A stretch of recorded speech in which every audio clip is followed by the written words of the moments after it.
Today, we are reviewing the RTX 4070 model of the ASUS Zephyrus M16, which usually sells for $1949 in the United States. Build quality is excellent for the most part. The laptop's main construction is a mix of metal and plastic to provide an excellent feel of substantialness and quality.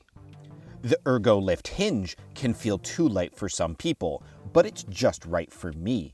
The tall 16x10 mini LED display is bright, color accurate, and most impressively boasts a 92% screen-to-body ratio, which is impressive.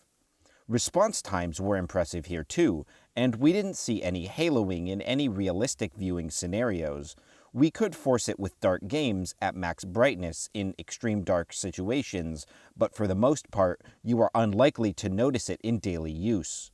Brightness reaches 1100 nits, which really lets you make use of the PANTONE, VESA Display HDR 1000, and Dolby Vision certifications. This is a top 1% screen in the gaming laptop market. Speaking of daily use, the M16 has a typically mediocre ASUS keyboard for a thin and light device. Unfortunately, key rebound is poor, which made typing feel mushy to us. The trackpad is quiet and accurate, and palm rejection is fine, although the trackpad can be disabled with a button. Our first retail unit had a broken trackpad switch, and ASUS customer service was unable to identify the issue, suggesting that I update my already up-to-date BIOS along with reinstalling Windows. I have no idea how this level of support is acceptable in 2023 for a $2,000 plus notebook, but here we are.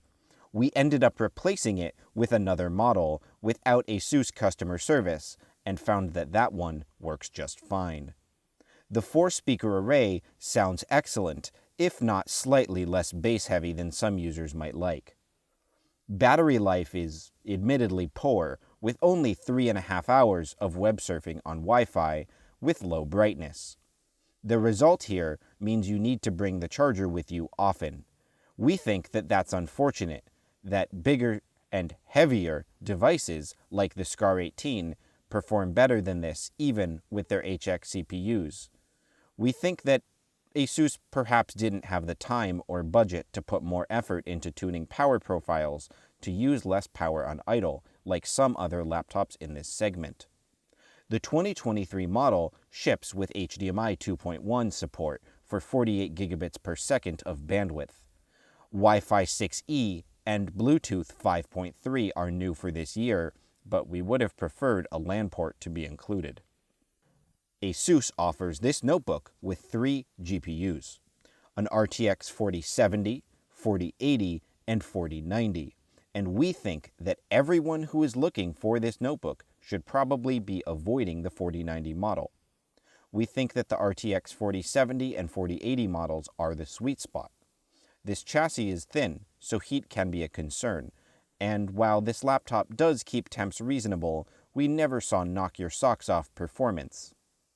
We think that those looking at the 4090 model should consider the SCAR 16, which ships with the same panel but handles that heat better, plus frame rates will be higher thanks to the HX CPUs. We think that people looking for a high-end 4090 thin and light laptop are better served by the Razer Blade at that price level, although I think some people might debate whether the Razer Blade is still thin and light. But for us, a gaming laptop is always about compromises. At the price that this laptop usually sells for, this gets an incredibly strong recommendation from us.